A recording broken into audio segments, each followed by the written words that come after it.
Hello there, and welcome to another edition of TalkPodTV. So today I am in the company of another business coach, speaker, trainer. I'm sure we'll come on to that in a second, but an all-round fabulous guy. My name is Dixon, and I want to talk to you today about something this guy's been doing and some new books that he's got coming, and generally just talk about what he does for a living and how that works. And I'm sure he'll give us some more detail about that. But Steve, we haven't really sat down very much. In fact, in all the time I've known you, a coffee's probably about the limit, I think. We've sat on the same table. That's about as close as we've got. And been on the same bus for how many years? How long have you been doing this for? 2001, you 2004, weren't you? Yeah, so I need to tip my hat in your direction. So I thought I'd got away with it. So yeah, I was really early into the days of coaching when they thought they were buses. Yeah, exactly. Yeah. So, I do actually, I was talking to another coach earlier today about the fact that back in 2004, I felt like I needed a machete in my toolkit to sort of beat a path into this industry, really. So, and I think your entry in, even though it was via another company, was not dissimilar to mine, as in a route to market. Yeah. And then the reality kicks in about what franchises can be like, and then you sort of have a go at doing it for yourself. I think the rule is if you're any good, you end up coming out.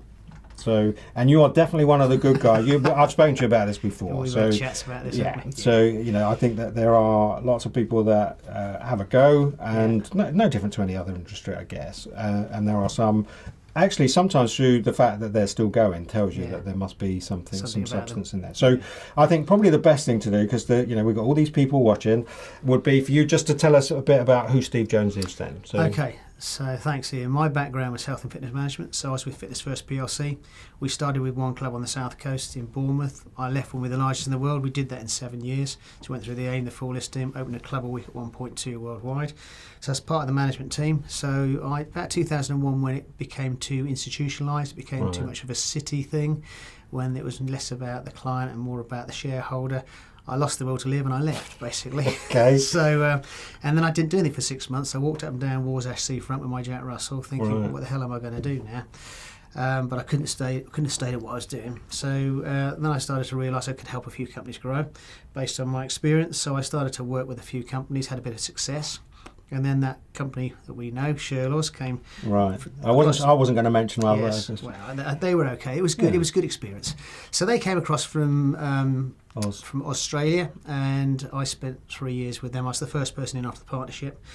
And it was really interesting because all the tools, technologies, frameworks they were teaching me mapped perfectly my Fitness First journey. So, the experience plus the toolkit. But I got in 4 years in, and I started to realise actually there was something missing, and the bit that was missing for me was you couldn't have the individuality you wanted.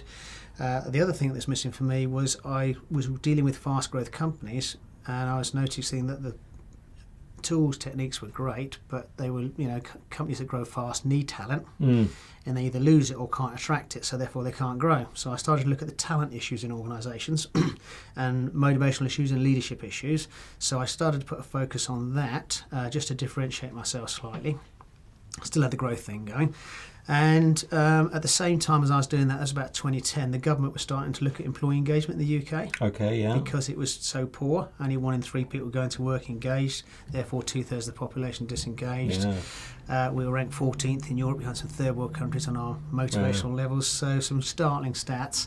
So I was playing around with this stuff, and they invited me onto the task force team. Oh, so I didn't know that. Yeah, so I went onto the task force team, and they'd done some really good research, and what they'd done, they'd studied companies that had done it well, and what had they done that was different, and they gathered all this information, but they weren't doing anything with it. So I built a course, basically, and then I trucked up to one of my clients who's an accountant down in Poole and said, look, can I play with this stuff with your business? So we had a bit of a play for about a year, and they started winning awards, and they started to accelerate their growth. And I thought, this is quite good. And then he invited me into his top client, which was Ace Technologies down in Poole. They're a defence industry, 14.5 million turnover business, second generation business, old school, new school, that kind of stuff going on. And they were making a good stab at employee engagement, but they couldn't quite get it right. So I came in and said, well, here's a program. Would you want to do it? So we engaged with a year, went with the board and the senior management team for a year, and they started winning awards. So I kind of knew I had something. Yeah. And so it snowballed. So I've taken myself into that arena where I look at employee engagement, motivation, leadership, and growth, really. Right. Yeah, so that's kind of how I got to where I am now. Right. And that's led to international work. Like you've got international work, so have I out of it. So I was out in Dubai this year, a company of 14,500 staff looking to do the employee engagement. I've got, I'm going to do in October to Dubai and Kuala Lumpur to run a 2-day course in employee engagement for C-suite clients. And then there's the day job course back in the UK. Yeah. So exactly. So and I think this whole concept of living the dream, and world travel and what have you. We both know the reality of that. I still iron my shirts, and you're packing a bag and sitting on an aeroplane for 12 hours. It sounds good. It's hard. It's hard work. It's nice, like you said. You had a nice trip. I've had a few nice trips. Yeah. I'm off to Hungary in November to talk at a conference there. So that'll be interesting. I've never been to Budapest. Funny enough, I've been on most places in the world, but never been to Budapest. So that'll be fun. So I think it's about those are the icing on the cake type jobs, and they're fun. But so because you've been literally round the block, so coming in at 2001, as early as that really. I was talking to another coach earlier today about the fact that for me, 2004 to 2018 is a massively different approach, both for our own businesses to make them grow, from a marketing perspective, but also if you're going into companies. I've just done a big piece around millennials and how they think, and a lot of companies that you're going in to see, I'm sure, either they're employing these types of people, or these people are running these businesses. So absolutely. So how do you sort of stay in front of those kind of things, and what sort of things are you seeing with the changes? I do, I do a lot of work with recruitment agencies, so I've got a motivational tool. So if you look at what's happening now, the Simon Sinek stuff that's around about start with why. So if you look at why, I have I call a performance triangle, and it's just there's 3 things on that triangle. So first of all, you need clear direction. Secondly, you need the skill set. And what happens with people is they get brought in with their technical ability, then they have to lead, manage, articulate, sell, and they don't have those skills, so they need those skills. But they need to have the right motivations in the first place. So I have a motivational tool, not a personality tool, but a motivational tool that unlocks motivation.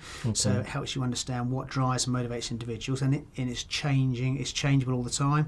So what motivated you and I when we were youngsters will not motivate us now. Yeah, absolutely. So it's always changing, always dynamic. So I have a tool that identifies that, and then you can work out whether that motivation is getting met in the organisation for the benefit of the organisation and the employee.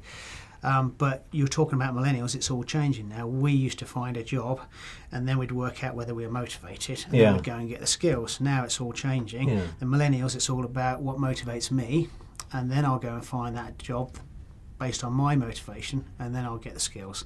So it's completely changing now. And happy to try different things and then move on. And there's no loyalty now. They recognise they'll be in a job 5 years if they're lucky, and they'll be on to the next thing because that's the way it's going. And of course, all this online stuff now, and I probably don't even need to go to work. So you and I, when we go into companies, it's all changing, isn't it? And you see, there's an expectation that we are, and rightfully expected to be at the front end of that and understand it, because I'm sure you've done it. I've been into companies recently that are still back in 2001. So they are. So how do you? So things like motivational tools and what have you, fabulous. Things like for somebody to fill in something or to go through some kind of document, rather than you tell them that money is 5th on the list, let them find out for themselves. The perfect thing, you're right, in. So it's not me telling you, it's you telling me. So we now know you're motivated by creativity, by freedom and autonomy, which you haven't got, and actually by making a difference. Money's way down here. Okay, so we need to find a job that gives you that creativity, gives you that freedom, or something in the organisation, and this organisation is growing, so there's going to be opportunities for you to move into one of those roles. So it really is not about money. And this is an online diagnostic, and it's a powerful tool. Your answer to the question, how do I deal with the companies that I go into that don't have it? I don't get invited into them. As simple as that. I usually get invited in when they're trying to do it. They've got an appetite for it, but they're not getting the results they want because they haven't got the toolkit. So I'm quite lucky. So this is the longest I've ever done anything. Yeah. So doing what I do now. Probably the longest of me as well. Yeah. So that tells us something straight away. So Yeah. prior to that, it's like 7 years, maybe 8 years, and I did a talk with Daniel Priestley back end of last year. Daniel. Around the expert economy and positioning yourself as an expert. And I did some research before I did that presentation. And read some white papers on, becoming an expert and what have you, spoke to some experts. And one of the big reality checkers was how long it bloody well takes, to be recognised as one. You're the last person to stand up and say it should be. I think in our industry it takes about 7 years to become an overnight success. 7 to 10 years. Yeah. So, I think so you have to plug away at it, you have to kiss a lot of frogs. So the brow slapper for me was, I'd never been positioned as an expert because just as I was getting into that zone, I went up and left and went and did something else. I've driven taxis, cleaned window, I've done so many different things. So, and now, here I am 14 years in, of course, the expert label starts to pop up because by default you've put the yards in. Well, you put the miles in, not yards, miles, mate. Exactly. So I mean, it's just an important thing to share. I think, sitting and being able to talk to somebody, because there aren't many of us, mate, seriously, that have been around, are stupid enough to still be doing it this far in. That's the truth. I mean, I don't know how many people you can name. So, not that we want to name them, but there aren't many. I don't think I can name, yourself, obviously myself. There really aren't a few many. others that we know around, but so typically, no. Most come and go, either because it's not right for them, or this thing around, you've got to stick at it 7 to 10 years before some people will start pointing and sort of saying. Well, I think also they're the best kept secret. They're probably very good, but they can't sell themselves, that kind of thing. So there's probably people better than you and I out there. I always say there's people better than me, but it's about selling yourself as much as delivery. It's a perfect lead-in to another element of that whole expert presentation are things like TV, but also books. Yeah. So tell me about books. So I'm like deep in the middle of one. It's like years overdue. Okay. But I know you've certainly got one, but there's another one on the way. So just share. There's going to be 4 in total. So this is the first one, which I'll talk about in a minute. But it's turning on your profit stat. This book came about just by chance. I have a particular presentation which is about positioning yourself called Outclass the Crowd. I don't know if it'll stand up. And every time I did this presentation, I did it at the Eurocoach conference, people would come up and say, have you got a book? And I said, no, I haven't got a book, and I haven't got time to write when it's not going to happen, and that kind of stuff. And then it kept biting me in the bum. So I thought, well, I better. And I went down to Bournemouth to see a client, and she said, well, you've got 2 books. You've got that book coming out in October, but why don't you get this book out? I said, well, it will confuse the marketplace. It will confuse the message. She said, no, this is how to grow a business, so this is how to keep your staff. Right. And I'll talk about the second book in a minute. So I thought I'd better get it done. So it took me 2 weeks to write. Mate, seriously? 32,000 words. Now, that might sound impressive, but it's not really when you find out how I did it. Right, okay. And this is a tip for you, maybe. So what I did was I got my Apple computer, and I got QuickTime, and I've got all these presentation slides that they use as frameworks. Yeah. So I just spoke over those. I framed it out, spoke over those. I sent it to a transcriber in London who works in the House of Commons. Right. So she just did her stuff, came back, and I just edited it. And then I sent it off to a professional editor who stuck it on Lulu, and we had it done within 2 weeks. So I'm just making some notes. Yeah, I think honestly, and I've spoken a couple of times about this, and I think they're more interested in that than they are in the book. Oh yeah, wow. So, if it's there, you'll find a way. So I tried dictating. That didn't I've work. tried that. I tried it years ago with Dragon. Writing, I tried Dragon, and then even advanced Dragon, and it still didn't work for me. And I tried. The writing stuff, and that didn't work either. So I just started to think about it, ask around, and I thought, I could do that. I could video and send it, and that's how I did it. Fabulous. So with the help of quite a few people, we got there. And what would I get from reading this? So this basically, you and I know, but business owners, if you said to them, what are the things you need to do to generate revenue or profit in this case, if we were in a room full of people, and you've probably done this, you'll have about 180 things that they could do, they have to do, like PR, marketing, social media, emails, calls, their tax, everything imaginable. So I get a list of that up on a board. And I used to say, right, and how many of you employ staff here? Maybe 1 or 2 hands go up. Do they have a job description? Yeah. Do you have a job description as an MD? No. Well, there's your job description. How does that make you feel? Considering you probably started your job to be passionate about what you did. Now you've got to manage a business. Okay, so that's what I call a lot of content. Yeah. So let me give you 7 contexts to generate revenue around that. So you step out of the day-to-day and you think contextually. Right. So the first one is you need a purpose. Yeah. The reason why, why did you, the Simon Sinek, why did you start this business? Classic why, yeah. Okay, so why did you start this business and what's it going to look like in 3 years' time? What's your 3-year plan and what's your 1-year breakthrough? So take them through, that's the purpose and the vision. Second thing is, we've touched on it, relevance. Okay. Are you going to be relevant? Is your product going to be relevant? I see people start businesses because they think people want it, they don't do the research and then they fail and they wonder why. So are you relevant and will you be relevant in the future? So we're not going to have any taxi drivers, are we? No. My understanding is that meat will be grown in a lab soon. We won't have farms. Yeah. We've got all sorts of AI coming in. Yeah. Artificial intelligence. So you've got to think. Our industry's under threat. Yeah. I was with the University of Southampton this week. Look at them. People paying £9,000 to go per year on a course when they can sit at home and they can get the best person in the world on YouTube. Yeah. Okay. So they've got challenges around all of this. Yeah. How do they stream? How do they max it? Yeah. So that's the relevance piece, just make sure you're going to be relevant and also relevant going forwards. So that's the R. The O is basically, now you've got your purpose and you're relevant, you've now got to outclass the crowd. Okay. So how do you position yourself? Yeah. Okay, so you get success. Yeah. And we're coaches, so we go networking. How many coaches and how many businesses? 25 coaches and 1 business probably. Yeah. Okay, and we've got to differentiate ourselves. So how do you do that? Yeah. So that's the outclass the crowd. And then, you're on F now. So now you've outclassed the crowd. You could potentially still be the best kept secret. So now you've got to go and find clients. Okay, yeah. Now the finding clients is the hard way. There's 10 phone calls, 3 appointments, 1 sale. Yeah. Which is cold calling, which I hate. Yeah. Or there's 10 phone calls, 10 appointments, 10 sales, and they'll call you. Right, okay. So the strategy in the book is how do you get people to call you. Right, okay. Okay. And it's really about building strategic alliances. Okay. Yeah. So, accountants, lawyers, people who've meeting our clients all day long but don't do what we do and don't like hearing them moan about they can't grow their business. Send them to send them to Steve, kind of thing. So it's how do you build those relationships and why do they break down and what you do about it to build them properly.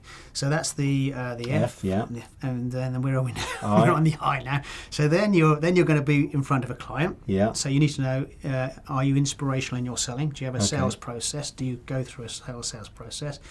Can you be inspirational in that? Because they won't buy you unless you are. Okay. And there's a process. So inspired selling. Okay. So, and also determining, are you pre-sold or have you got to sell yourself? Right. Okay. Because, love that one. Yeah. So if you're pre-sold, so if someone's referred you because they've eaten at your restaurant already, that's easy. If they haven't yours to lose. Yeah. Yeah. Okay. So you've got to lose the business there. Yeah. So it talks about the 2 types of meetings you're going to have, and then we move on to the T. So the T is actually when you do all that, if you're really successful, you're going to be managing time. You're going to be time poor. I'm glad you got time in there. So how do you manage your capacity? How do you manage your time of you and your people so you're efficient, effective? Okay, because you become the limiting factor if you're not. Yeah. Okay, or your business can't cope. Yeah. And then the S is quite obviously you've got to serve your clients well. Yeah. So everybody today is judged on Amazon's standards and they're judged on Apple's standards, no matter what you do. So you've got to be that's your reference, good. Yeah, because if you don't, they won't refer you. Yeah. And they won't shout about you all over town. Yeah. And that's how you feed back into the profits tab. I call that what makes you remarkable. I don't talk about USPs anymore because it's all a much of a muchness. Yeah. It's what makes you remarkable so that people are saying nice things about you. So, and as you rightly say, you've got Apple and Amazon as your reference points there. You're almost defeating. How are you going to compete with that? But that should still be your bar. It should be your bar. Yeah, you've got to be on the money with it all and serve to that level. So I have a little funny thing on the back of the book, which is a tap, which is dry. Right. Okay. And the profits. If you run through all those things and do it well, it works. If you don't, you can have a dry profit. This conversation has been long overdue. So massively overdue. So always knew that you were a smart guy. And obviously I've seen you speak. So I've seen some of your stuff before. But just to hear you rattle through, we all have a good acronym. It's all on point, just fabulous stuff. So tell me about, you got a new book coming? Yeah, so this was Did you cheat on that one as well? Yeah, I'll come to how I cheated on that one. This one was written to stop people nagging me. Right, so, that's where I am. Yeah, so I've done it now. You can't nag me now. Yeah. So the other one, so the other one, which was actually written before this one in real terms, is co-written with a guy called James Sale. Okay. So I've talked about the motivational mapping tool I use. Well, it's a really powerful tool, and it's getting a lot of. It's almost reaching tipping point now. Lovely. It's a really good tool, but I've used that with I was one of the guinea pigs, so I took it when it was a paper exercise. It's now an online diagnostic all over the world, but I've used it in the engagement space. So he's been commissioned by Routledge, international book reseller, to write 6 books. He's written Mapping Motivation for Coaches, which is already out. This is Mapping Motivation for Engagement, which I'm writing with him. Right. Then there's Mapping Motivation for Leadership, which he's writing with somebody else. And then there's Mapping Motivation for Appraisals, which I'm writing with him. Right. So that's the third book. So it's all about basically employee engagement. How do you get the culture right in your organisation as you grow it, and how do you keep that culture? Because it's hard work to do it. Okay. So it's all about your leadership issues, your people issues, and making sure you have the right tools and measures in your business to make people want to come to work, not have to come to work. Okay, so the book has got about 9 chapters, I think. Right. And I did the same thing. James is the academic guru. Yeah. So I said, James, I'm not going to do all that academic stuff. I'm not going to reference my stuff. But what I will do, I'll send you a video. Yeah. You can pick the bones out of it, and you can put your stuff with it, and we'll have a book. So. And I think that's what comes across is really, really clear. And anybody that is watching or watches this, if they don't know you, that now know you, is how articulate and how how smart you are. You don't need a book to, although everyone says you do, but reading a book wouldn't have got across what you've been able to do over the last 30 minutes. So, I think that's the key. And of course, then that's the thing that puts us off writing a book. You're thinking, well, I don't need that. I've got all this tech now where I can just stand and tell people. I know. So, but of course, it's great leverage. It's never really going to make you money ultimately, not unless you've written 50 Shades of Grey. Amazon are going to watch this, but I put it on Lulu first because I wanted to get it out. And now I've just got it ready for Amazon. So that's £9, that book. Yeah. I'll get 84 pence per book. So I'm not going to get rich on the book. Yeah. So you've got to sell a lot. I am thinking about we are going to build an online course on the back of it. Right. So, and then we are going to build a membership site in the back of it. So you've talked about that kind of thing for your business. I think that's where the future of our business resides, because you can't trade the boards forever. Yeah. So I'm going to do that with the employee engagement book as well. Right. So. I think what really comes across is, I don't know if it has run through all of your career, but how creative you are. So the creation of either tools or terminology or whatever it might be. Well, it wasn't called that originally. Then I thought you had to have an acronym, so I had to make it fit an acronym. Yeah, and of course, Profit's fabulous. They're perfect for it. So and I think in this space, the DNA around being creative and I call it E&Is. I E&I stuff. So is to turn something into something that I can say is mine and is palatable and digestible. As you move through and evolve with the way that the world changes. So, because stuff, I don't even want to even look at stuff I was presenting in 2004. Scary. Yeah. So, and I'm guessing in 5-6 years' time, I'll be looking at stuff that I did, in the last 12 months. I think I can't believe I stood in front of that. Did I really do that? Yeah. So, that constant evolution means we have to be creative. So, and I haven't looked at. I'm not going to say their name, but the franchise that you came through. Yeah. But I still look at some of the stuff of the franchise that I came through, and it is the same stuff that I was using in 2004. Okay, that's not clever, is it? No. So now I'm not suggesting that the message isn't still relevant. No. It's just that I think that the audience has a different expectation now. They're more discerning, the audience now, that they can get stuff without coming to us. Yeah, so we have to be sharp. I think you touched on a valid point. For all the coaches watching, is that I'm not saying our days are numbered, but no different to any other industry. There are options and solutions coming up around us that mean people can lay in bed with their laptops and get the information. Absolutely.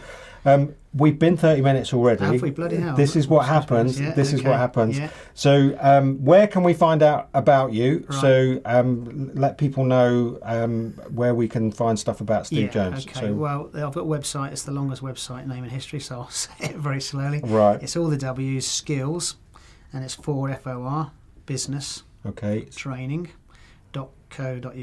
Right. So that's your first initiative test. Okay. If you get there, there's a book page, and you can link through to the book, or you can contact me through LinkedIn, someone on LinkedIn, or Facebook, because this is on Facebook. So drop me a message. Otherwise, just enjoy the interview.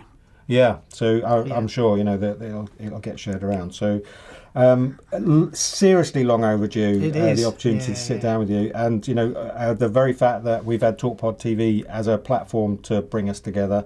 I seriously hope that we get an opportunity. And in all honesty, I think that we should do something longer than this. I think we've got lots that we could talk about. Industry specific. I think that there's lots of things that we could banter about, things that would help people that are watching. So maybe we should put a note in the diary to do something with Andrew. It's long overdue, isn't it, mate? So we should. Yeah, absolutely. So thank you for that. Okay.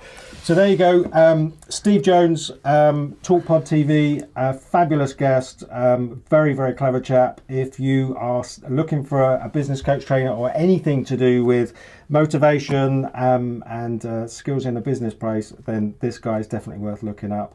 Just the same. Let's just say the name of the website again: Skills for Business Training. Yeah.